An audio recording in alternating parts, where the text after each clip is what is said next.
ഈ പാർട്ടി ഈ ഡിസംബറിൽ നടക്കുന്ന തദ്ദേശ തെരഞ്ഞെടുപ്പിൽ ഒരു മേയറെ സൃഷ്ടിക്കാൻ താമര ചിഹ്നത്തിൽ ജയിക്കുന്ന ഒരു മേയർ തിരുവനന്തപുരം നഗരസഭയിൽ ഇരിക്കാൻ വേണ്ട സീറ്റ് നേടും.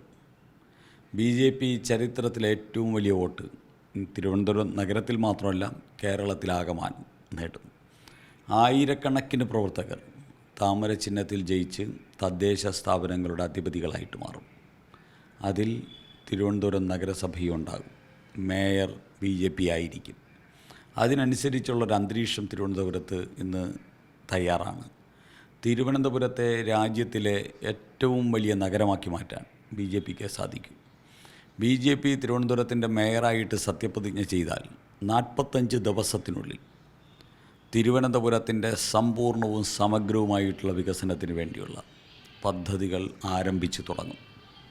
ഈ നാടിന് ഞങ്ങൾ 45 ദിവസം കൊണ്ട് BJP എങ്ങനെയാണ് 70 വർഷമായിട്ട് തിരിഞ്ഞു നോക്കാതെ കിടന്ന അനന്തപുരിയെ ഒരു വികസിത അനന്തപുരിയാക്കുന്നത് എന്ന് 45 ദിവസത്തിനുള്ളിൽ തിരുവനന്തപുരത്തുകാർക്ക് ബോധ്യപ്പെടുത്തി കൊടുക്കാൻ ഇന്ന് ശ്രീ രാജീവ് ചന്ദ്രശേഖരൻ്റെ നേതൃത്വത്തിൽ നരേന്ദ്രമോദിയുടെ നേതൃത്വത്തിലുള്ള BJPക്ക് സാധിക്കും.